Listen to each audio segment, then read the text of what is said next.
எல்லா புகழும் முருகனுக்கே. அனைத்து முருக பக்தர்களுக்கும் வணக்கம். நம்ம எல்லாரும் எதிர்பார்த்த கந்தசஷ்டி விரதம் ஸ்டார்ட் ஆக போகுது. சீக்கிரமாக வந்தாச்சு.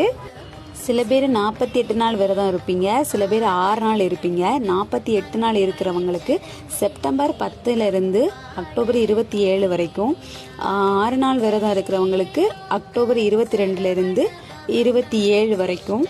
நம்ம சூரசம்ஹாரம் என்னைக்கு வருதுன்னா 27 அக்டோபரில் வருது.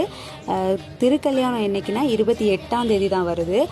விரதத்தை நிறைவு பண்ணுறது எப்போவுமே திருக்கல்யாணம் அன்னைக்கு தான் பண்ணணும். ஏன்னா முந்தின நாள் முருகர் கோபத்தில் இருப்பார், அடுத்த நாள் தான் அவர் கல்யாணம் பண்ணி சந்தோஷமாக இருப்பார்.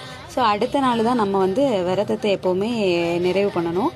நம்ம யார் வேணாலும் இந்த விரதம் இருக்கலாம். முக்கியமாக குழந்தை இல்லாதவங்க இருக்கலாம். அசைவம் சாப்பிடாம இருக்கணும். டெய்லி கந்தசஷ்டி கவசம் படிக்கணும். எனிவேஸ், உங்களோட விரதம் நல்லபடியாக முடிய நானும் முருகன் கிட்ட வேண்டிக்கிறேன்.